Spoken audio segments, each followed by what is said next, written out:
आमचा मराठवाडा निजामाच्या काळात होता. निजामाच्या काळामध्ये मराठवाड्यामध्ये जी रजाकारी झाली त्या रजाकारीला सुद्धा लाजवी असं कृतिकालच्या घटनेमध्ये पोलीस प्रशासनाने महसूल प्रशासनानं त्या आंबेडकर आणि या तुमच्या मोजणी करायला तुम्ही या ठिकाणी विरोध पोलीसवाले एवढे याची काय गरज आहे? 500 600 पोलीस एका गावात 500 माणसं नाही त्या गावात, तिथं 500 पोलीस घेऊन चालला तुम्ही.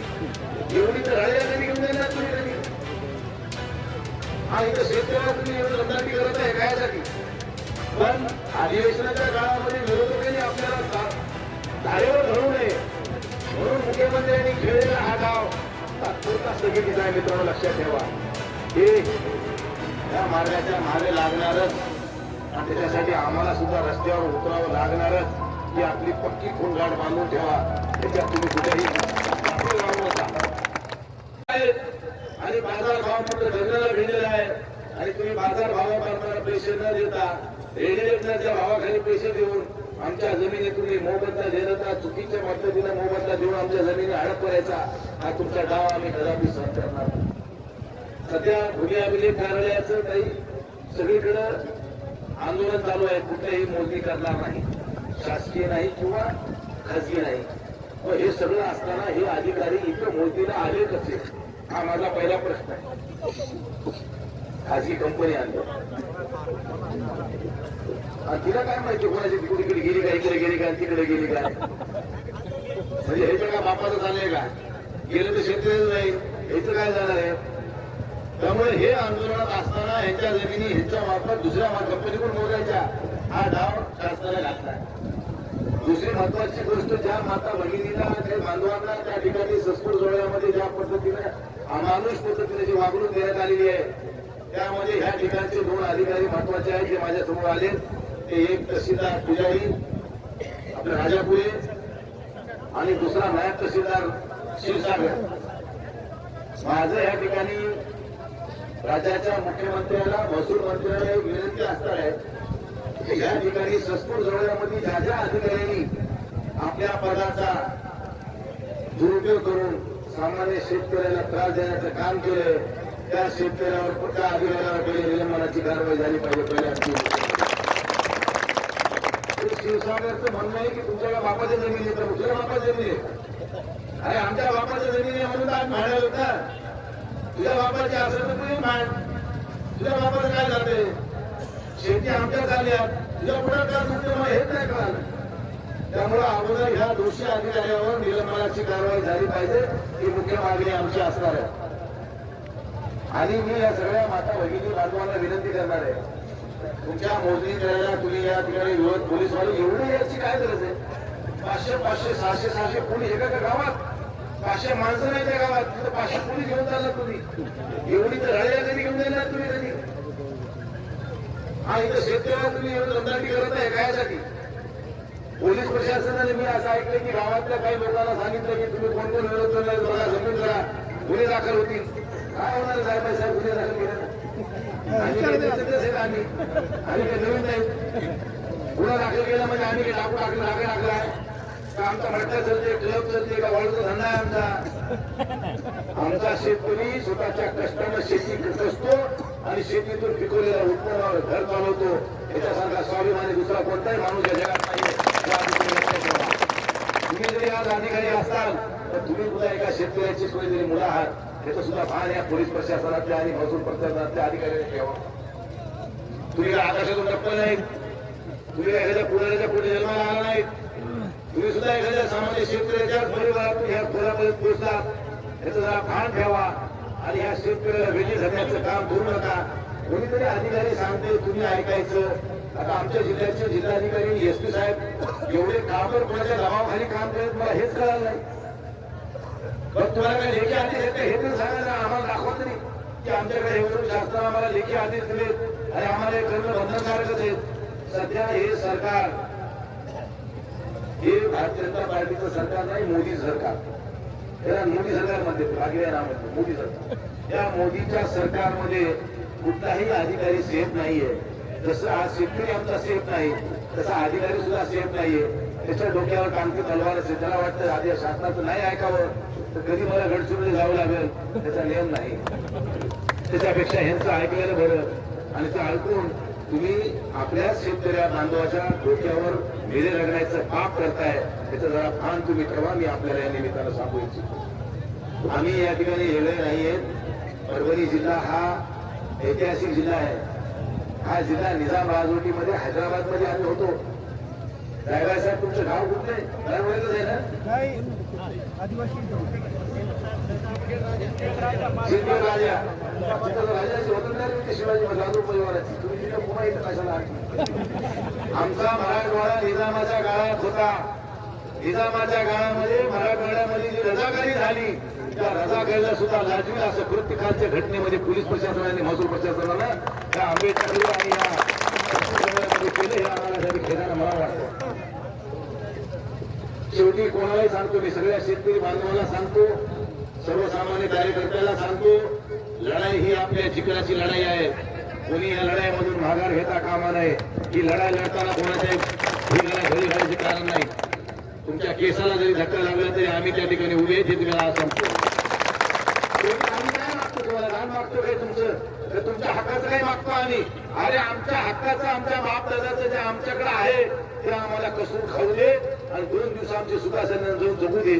त्याच्यापेक्षा तुम्हाला काय वेगळं मागितलंय आम्ही? तुम्हाला शक्तीपीठ करायचं आहे, काय करायचं आहे तिकडे बाहेर कुठं करायचं तिथं करा. आमच्या जिल्ह्यामध्ये शक्तीपीठासारखी गरज नाहीये. आजही आम्हाला कोल्हापूरला जायचं देवीच्या दर्शनाला, तर आमच्याकडे रस्ते चांगले केलेत. या देशाचे परिवहन मंत्री गडकरी साहेबांनी या राज्यामध्ये मोठे मोठे मार्ग चांगले करून ठेवलेत. मी लोकसभेमध्ये माधुरीचा हे प्रश्न विचारला होता गडकरी साहेबांना. त्या शक्तीपीठाच्या बाबतीत गडकरी साहेब म्हणले हा राज्याचा प्रोजेक्ट आहे, केंद्राशी निगडीत नाहीये. ते असा जर तात्काळ रद्द केला असता तर तुमच्या भावना मी मुख्यमंत्र्यांपर्यंत पोहोचवतो. पण हे मुख्यमंत्री काय आहे, त्याला काही देणं घेणं नाहीये. त्यांनी फक्त प्रोजेक्ट कसे, बुलेट ट्रेन कोणाला जायचं? कोणी मागणी केली तुम्हाला बुलेट ट्रेनची? कोणी मागणी केली तुम्हाला शक्तीपीठाची? रेल्वेचे 4 डबे वागवत नाहीये. आज आम्हाला इकडे लक्झरीवाले पुण्याला जायचं म्हणल्यावर आमच्या विद्यार्थ्याच्या पालकाला 300-200 हजार रुपये सीझन मध्ये तिकीट द्यावं लागते. आम्ही जरी त्या अशोक चव्हाण साहेब खासदार होते, आम्ही होतो त्यावेळेस आम्ही समाजात भांडून आम्ही त्यावेळेस पुण्याची ट्रेन सुरू केली. आता 2 पुण्याला ट्रेन आहेत, पण त्यांचा लूज टाईम एवढा मोठा आहे की आम्हाला बाहेर रोडनं जायचं तर 7 तास लागते, 6 तास लागते आणि ट्रेननं जायचं म्हणजे आम्हाला 12 ते 14 तास लागते. म्हणजे कोण म्हणायचं वेळात जोडणं घालायचं, ही सरकारची नीती हे आपण आजपर्यंत बघत आहोत. लूज टाईम कमी करत तुम्हाला काय अडचण आहे का? पण हे काही करणार नाही. यांना फक्त यांचं संधान आहे सगळ्याशी, विरोधकाशी, जे काय आता लक्झरीवाल्याशी याचा काही पाय. यांना रेल्वे तर सोडून द्यायची, पण त्याला सुविधा व्यवस्थित नाही दिल्या तर ऑटोमॅटिक लोक पुन्हा लक्झरीकडे वळणार. म्हणजे ह्यांचा हेतू काय ते साध्य होणार, अशा स्वरूपाचं कृत्य या भारतीय जनता पार्टीचं सतत या राज्यामध्ये चालू आहे. आपण उघड्या डोळ्यानं बघत आहोत. म्हणून ससपूर जवळ असेल आणि आज आम्ही नागरिकची मोजणी होती. आमच्या पालकमंत्री महोदयाला साक्षात्कार झाला काल, आज झाला की अध्यादेश मी काढला आणि आम्ही मोजणी रद्द केली. मी पालकमंत्री महोदया तुमचं मनपूर्वक स्वागत करतो. पण कधी तुम्ही असं सांगा की आता हे शक्तीपीठ महामार्गाची मोजणी होणारच नाही. तुमचं या ठिकाणी भव्य आम्ही परभणीमध्ये मागणी सुद्धा करू सगळ्या शेतकरी बांधवांच्या वतीनं. काय अडचण आहे का भाई? पण अधिवेशनाच्या काळामध्ये विरोधकांनी आपल्याला धारेवर धरू नये म्हणून मुख्यमंत्र्यांनी खेळलेला हा डाव तात्पुरता स्थगितीचा आहे. मित्रांनो लक्षात ठेवा, हे या मार्गाच्या मागे लागणारच आणि त्याच्यासाठी आम्हाला सुद्धा रस्त्यावर उतरावं लागणारच. ही आपली पक्की खूणगाठ बांधून ठेवा. त्याच्यात तुम्ही कुठेही गाफील राहू नका. आम्ही तुमच्या सोबत आहोत. आता मी इथं सगळं जाणार नाही. ज्या ज्या दिवशी मोजणी ज्या ज्या गावात होईल त्या दिवशी आम्ही सुद्धा त्या ठिकाणी ताकदीने उभं राहू. हे आपल्याला शेवटी त्या तुमच्या जमिनी नाही, त्या परभणी जिल्ह्यातल्या आपल्या सगळ्यांच्या जमिनी आहेत. कोणत्याही शेतकऱ्याचं दुःख वाटून घ्यायची जबाबदारी ती आमची पण आहे. कारण तुमच्यामुळे आम्ही या ठिकाणी पदावर बसलो आणि तुमच्या वाईट प्रसंगामध्ये आम्ही तुमच्यासोबत नाही पण कोणासोबत उभं राहायचंय हा सुद्धा महत्वाचा प्रश्न आहे. त्यामुळे तुम्ही मनात कुठलाही संकोच ठेवू नका. आज आपण एका ठिकाणी एका हातीला आणि काल दुपारी या ठिकाणी आजच्या या रस्ता रोकोची कल्पना दिली आणि यांनी 22 फोन लावले आणि एवढ्या फोनवर आपण सगळेजण या ठिकाणी मोठ्या संख्येने आलात त्याबद्दल तुमच्या सगळ्यांचं मनपूर्वक स्वागत करतो. ही मुसळधारी एवढी अतिरेक झालाय सकाळी सकाळी पहाटे 4ला तुमचं मशीन येईल ना. मला आला राजेश शेताळे साहेबांचा फोन, नंतर आला माधुरीताईचा फोन, किशोरचा आला, म्हणजे आला अमोलचा आला, आम्हाला म्हणजे पोलीस स्टेशनला आणून बसवलं सकाळी. मग एसपी साहेबांना बोलणार म्हणजे इथं रजाकार आहेत ते चालू आहे तुमची, यांचं काय बसवलं कारण काय तुम्हाला. म्हणजे आम्ही सोडतो त्यांना व्यवस्थित बसवले, नाश्ता गिस्ता सगळा देतो. म्हणजे काय पिंजरा तर शेवटी सोन्याचा असला काय लोकांना असला. तुम्हाला यांचे भीती वाटायचं काय कारण आहे. अरे हे चळवळीतली लोक आहेत, हे चळवळ करणारच आणि शेतकऱ्याच्या हक्कासाठी नाही तर कोणासाठी करणार. आम्ही शेतकऱ्याच्या हक्कासाठी शेतकऱ्याला वाड्यावर सोडून बसणारे पैकी आम्ही नाहीत. आम्ही शेतकऱ्याच्या हक्कासाठी आम्ही शेतकऱ्याच्या बरोबर आहोत. त्याच्या खांद्याला खांदा देऊन आम्ही त्या ठिकाणी रस्त्यावर उतरणार आहोत. या ठिकाणी माता भगिनीची ज्या पद्धतीने पोलीस प्रशासन छळलंय, महसूल प्रशासन छळलंय. आमच्या एका भगिनीचं मंगळसूत्र त्या तहसीलदारकडे आहे म्हणून मला मिळाले माहिती. तहसीलदारावर कारवाई झाली पाहिजे, नायब तहसीलदारावर कारवाई झाली पाहिजे. आणि पोलीस प्रशासनामधल्या ज्या काही अधिकाऱ्यांनी जे अतिशोक्तीपणा केला असेल त्या व्हिडिओमध्ये सगळ्याच आहे. आम्ही सामान्य माणसाला धराधरी करणं, बाजूला सारणं हे आम्ही समजू शकतो, परंतु कोणी जर त्याच्या पदाचा गैरवापर केला असेल, माझ्या भगिनीला माझ्या भावाला कोणी मारण्याचा प्रयत्न केला असेल, आता माझ्या भगिनीचं मंगळसूत्र घेतले झाले म्हणजे हे कशा आणखी काय वाईट असतं. लाज वाटली पाहिजे त्या अधिकार बसून मारायला. आता घेतले का नाही घेतले ते आपण तपासून बघू, पण तुम्हाला माहिती आहे ते त्याच्यावरच गेले तुमचं म्हणणं आहे. निश्चित त्या ठिकाणी त्याच्या बाबतीत ते पडताळणा होईल. पण नायब तहसीलदार क्षीरसागर, तहसीलदार राजापुरे आणि काही पोलीस प्रशासनातल्या काही अधिकाऱ्यांनी ज्यांनी ह्या महिलांसोबत आणि पुरुषांसोबत जे गैरवर्तन केलंय त्यांच्यावर निलंबनाची कारवाई झाली पाहिजे. जोपर्यंत हे निलंबनाची कारवाई होणार नाही आमचं आंदोलन हे अशाच पद्धतीनं चालू राहील.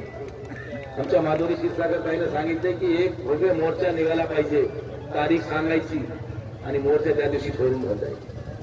मला वाटतं 2 तारखेला धुळवड आहे, 1 तारखेला होळी आहे, 1 तारखेला रविवार आहे, 28चा महिना आहे, शनिवारी 28 शनिवार बाजार असतोय.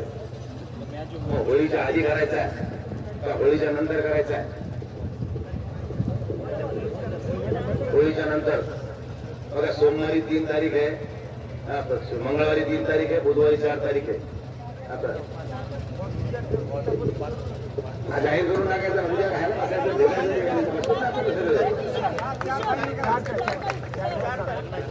येणाऱ्या 4 मार्चला परभणीमध्ये भव्य असा शेतकऱ्यांच्या